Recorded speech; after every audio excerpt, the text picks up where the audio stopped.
Assalamualaikum warahmatullahi wabarakatuh. Selamat pagi sahabat Kristan dan para pemerhati SMK di seluruh Indonesia. Kita pagi ini ada di SMK Negeri 1 Delingo. Salah satu kompetensi yang akan kita lihat adalah di Kriya Kayu. Anak-anak kita di sini akan membuat tutorial bagaimana proses produksi di Kriya Kayu. Mari kita lihat bagaimana mereka berproses.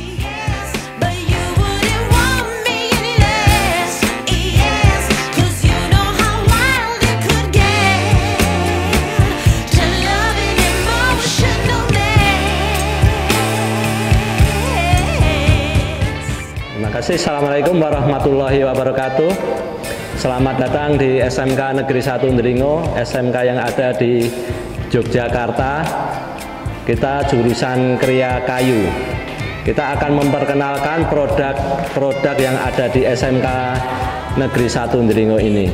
Salah satu produk yang pertama akan kita perkenalkan adalah pembuatan sebuah proyek menggunakan bahan limbah. Kenapa menggunakan bahan limbah? Karena bahan limbah di SMK ataupun masyarakat Delingo ini sangat banyak sekali dan belum termanfaatkan dengan baik. Nah, kita membuat sebuah terobosan untuk membuat sebuah produk karya menggunakan bahan limbah.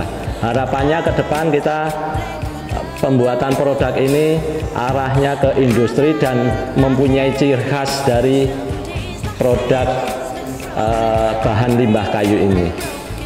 Ada beberapa hal yang pengen saya perkenalkan berkaitan dengan produk limbah kayu.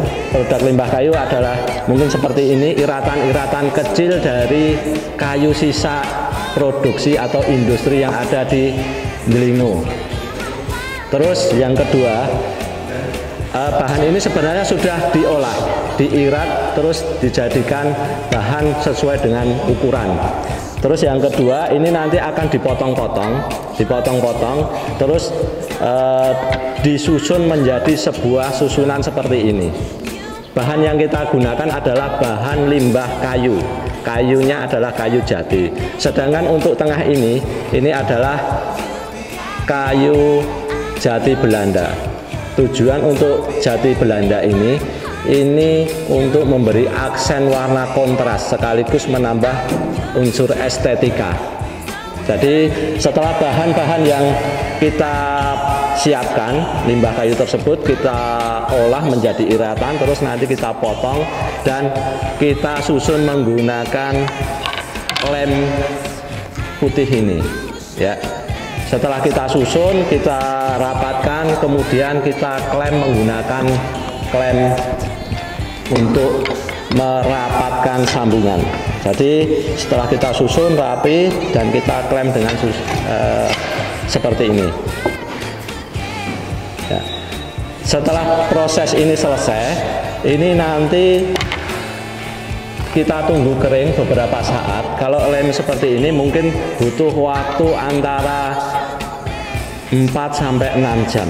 Itu sebenarnya kering belum begitu sempurna, tapi sudah mulai bisa diolah. Nah, setelah selesai, ini nanti akan kita haluskan menggunakan planer atau pasah. Setelah menggunakan pasah, baru bisa dihaluskan mungkin menggunakan gerinda slab supaya ini bisa permukaannya halus. Ini kelihatan serat-serat kayu, ini potongan-potongan kecil, ini membentuk sebuah motif yang unik dan estetik. Nah, sehingga nanti harapannya untuk menjadi sebuah produk ini akan sangat-sangat menarik. Dan produk yang akan kita buat adalah nanti kotak bisa perhiasan atau kotak permen atau apa, itu nanti tergantung nanti fungsinya. Mungkin itu kita lanjut ke proses selanjutnya.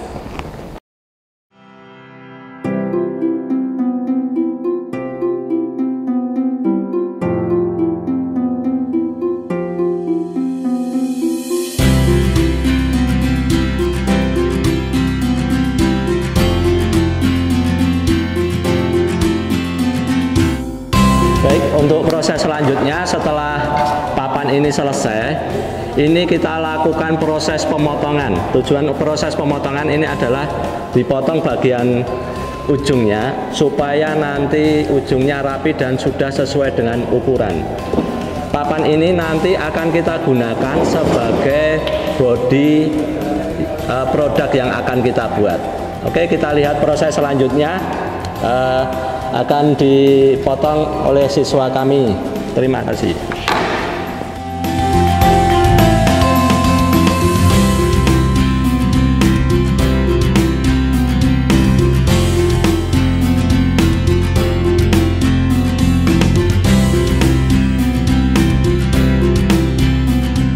Untuk proses selanjutnya kita mau membuat bodi.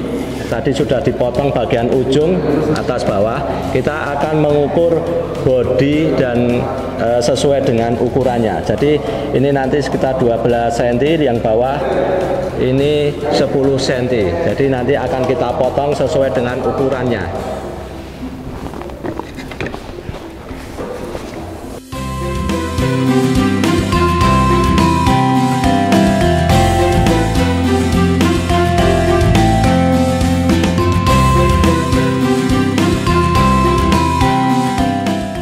Baik, kita lanjut ke proses selanjutnya, yaitu pemotongan sesuai dengan gambar yang sudah dilukiskan pada proyeknya.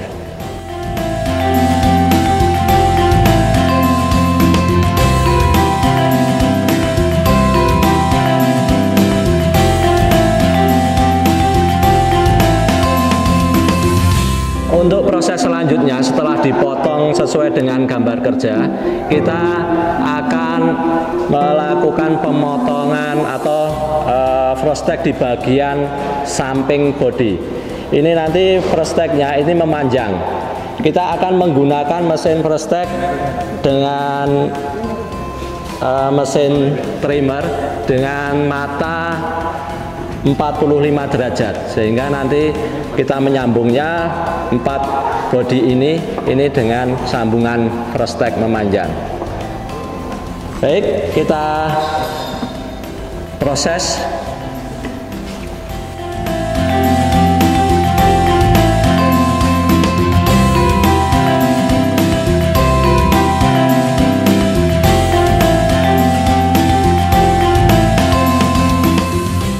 Proses selanjutnya, setelah bagian bodi ini sudah kita lakukan frostek memanjang, kita akan melakukan perangkaian. Hasilnya seperti ini. Nanti kita akan merangkai seperti ini 4 sisi. Jadi nanti kita menggunakan teknik sambungan frostek.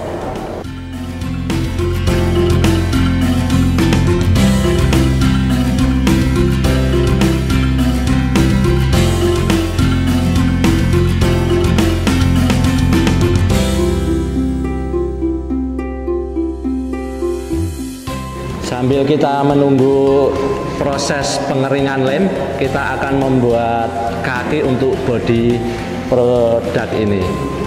Ada 2, yaitu kaki dan nanti tutupnya. Baik, kita langsung ke pembuatan kaki. Kita menggunakan mesin scroll.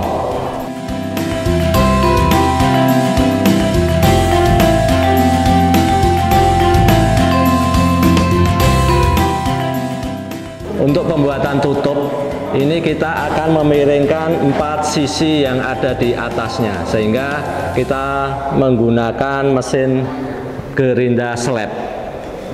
Mari kita lihat prosesnya.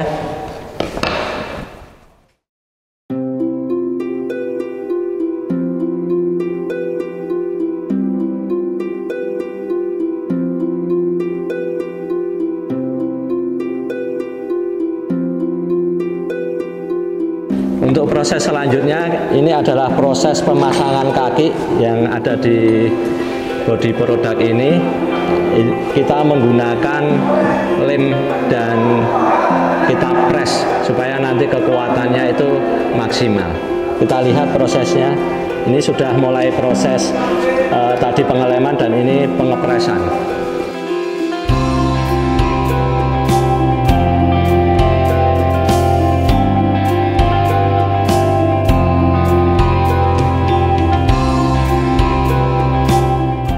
Ini hasil dari pemasangan kaki tadi, dan sebelum kita finishing, kita akan melakukan proses pengamplasan dengan menggunakan mesin amplas. Kita lihat prosesnya.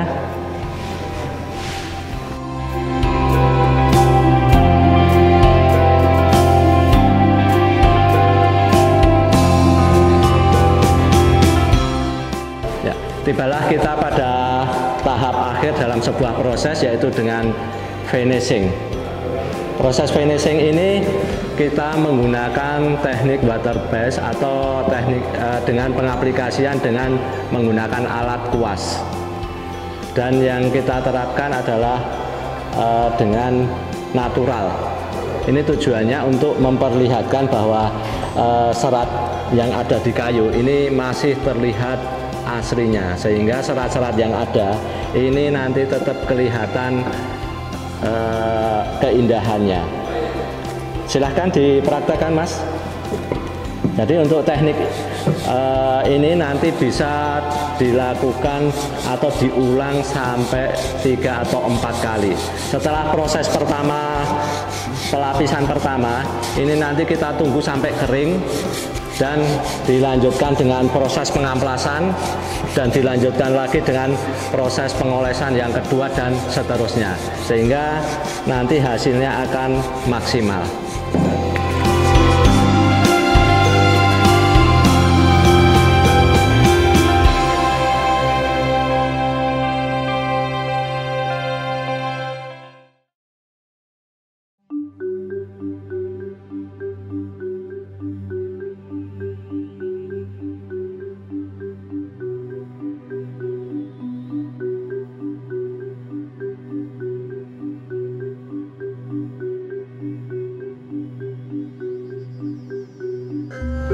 Oke, sahabat semua, kita mulai pada proses pembuatan produk yang kedua. Kita akan membuat sebuah papan nama, ini berupa ukir kayu. Tapi sebelumnya ada beberapa hal yang pengen saya perkenalkan berkaitan dengan alat yang akan kita gunakan. Alat utama yaitu nanti adalah pahat ukir. Pahat ukir ini biasa disebut pahat ukir Jepara karena fungsinya untuk mengukir. Dalam satu set pahat ini terdiri dari 20 penguku dan 10 penyilat. Selebihnya ini ada pahat kol. Nah, pahat kol ini nanti jumlahnya tergantung sesuai dengan kebutuhan. Begitu juga dengan pahat penyoret atau pahat coret. Ini tergantung kebutuhan. Ada yang kecil, semakin besar, sedang, dan mungkin yang agak besar. Yang selanjutnya ini adalah ganden. Ganden ini dipakai sebagai pemukul pahat. Ya, jadi ini alat pokok dalam pembuatan ukir. Sehingga nanti kita dalam proses pembuatan papan nama ini nanti akan lebih bagus lagi. Oke, kita lihat ini adalah gambar kerja berupa ukiran. Ini memang belum ditempel. Kita akan melihat prosesnya saat penempelan gambar kerja ini. Silahkan Mas dipraktekkan untuk penempelannya.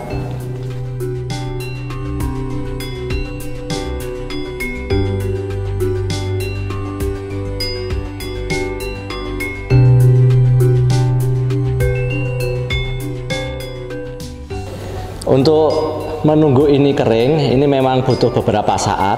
Setelah ini proses gambar tertempel dengan kering dan sempurna, baru kita akan melangkah pada proses penyekrolan. Proses penyekrolan ini menggunakan mesin scroll. Ini nanti akan kita potong seperti ini. Ya, kita tunggu sebentar lagi, terus kita lanjut pada proses penyekrolan. Ayo, kita tunggu dulu. Ya, baik, kita lihat ini sebenarnya proses penyekrolan ini sudah berjalan beberapa saat tadi, dan kita akan memulai proses penyekrolan selanjutnya. Kita lihat proses penyekrolan mengikuti dengan motif yang ada.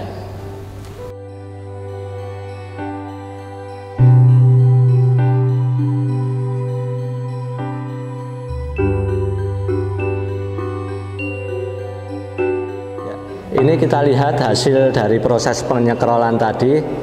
Ini ada pinggir-pinggirnya sudah sesuai dengan gambar kerja, begitu juga bagian dalam. Nah, proses selanjutnya adalah kita akan memahat atau melakukan proses pengukiran. Silakan Mas Rizal untuk dilakukan proses pengukiran.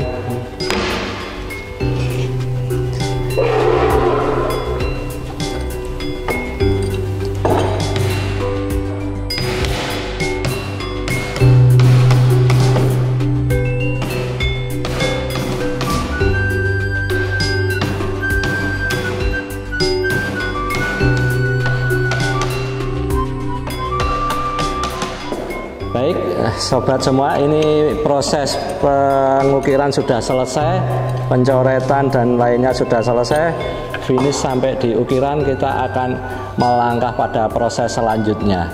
Jadi tinggal ngasih nama dan nanti kita akan membuat alasnya dulu. Jadi tahap selanjutnya kita siapkan alasnya dulu.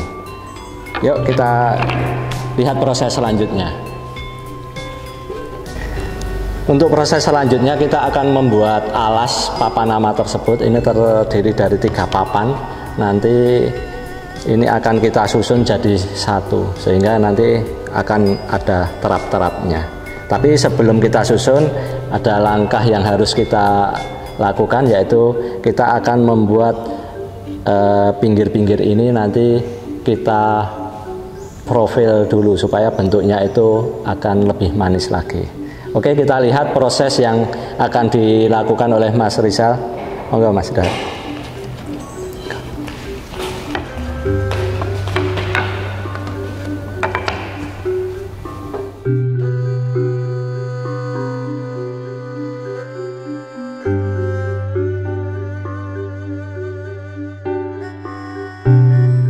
Oke, kita lihat hasil proses tadi. Ini samping pinggir kiri kanan sudah bentuknya lengkung dengan mesin profil tadi.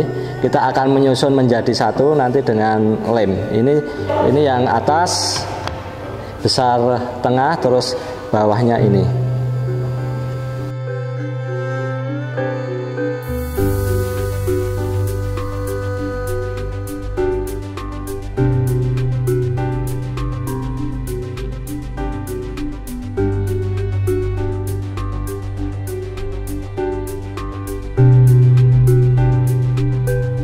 Ini adalah hasil akhir dari pengolahan limbah tadi.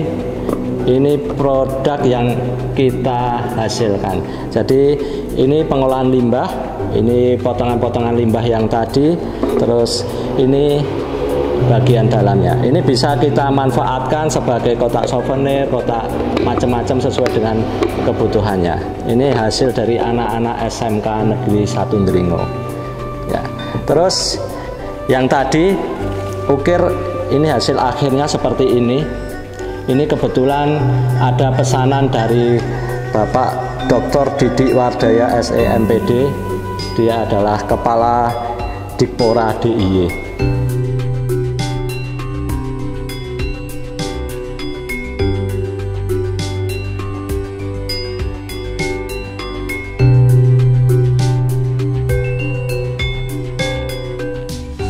Sahabat Tristan dan para pemerhati SMK dan pendidikan vokasi di mana saja Anda berada, proses produksi yang dilakukan oleh anak-anak kita di SMK 1 Ndringo khususnya di Kriya Kayu luar biasa. Dan yang paling luar biasa adalah guru pembimbingnya, Pak Yuli. Sebelum kita tutup acara ini, Pak Yuli silakan kalau ada yang mau disampaikan. Tapi sebelum itu, ini juga anak-anak kita memproduksi prototipe dari Sukhoi dan F-16. Silakan Pak Yuli, ada yang mau disampaikan? Terima kasih. Ini adalah karya dari anak-anak kami di SMK Negeri 1 Ndringo. Semoga karya-karya ini, walaupun karya cuma kecil-kecil, souvenir maupun kerajinan ini akan membawa sebuah kebanggaan bagi kita yang ada di Ndringo ini. Harapannya nanti ini bisa menjadi souvenir yang bisa go nasional maupun go internasional. Sedikit yang saya sampaikan, terima kasih. Terima kasih Pak Haris atas waktu dan kesempatannya. Ya, ini saya dan kawan-kawan di sini menghimbau kepada para pelaku industri dan dunia usaha dan siapa saja yang memiliki komitmen besar dalam pengembangan pendidikan vokasi. Salah satu yang paling penting di Kriya Kayu ini adalah bagaimana kita menjaga konsistensi dari anak-anak kita di dalam melakukan proses produksi. Dan di SMK 1 Delingo juga menyiapkan diri untuk produksi pesanan. Jadi kawan-kawan bisa memesan di sini, model apapun bisa dipesan di sini dengan produksinya dengan model-model terbaru atau terkini atau milenial bisa diproduksi di sini Pak ya? Bisa. Anak-anak kita bisa melayani pesanan. Oke, jangan lupa untuk tetap bisa mengakses video-video kami terkait dengan perkembangan SMK terkini di seluruh Indonesia. Subscribe, comment, like, and share. Terima kasih. Assalamualaikum warahmatullahi wabarakatuh. Waalaikumsalam.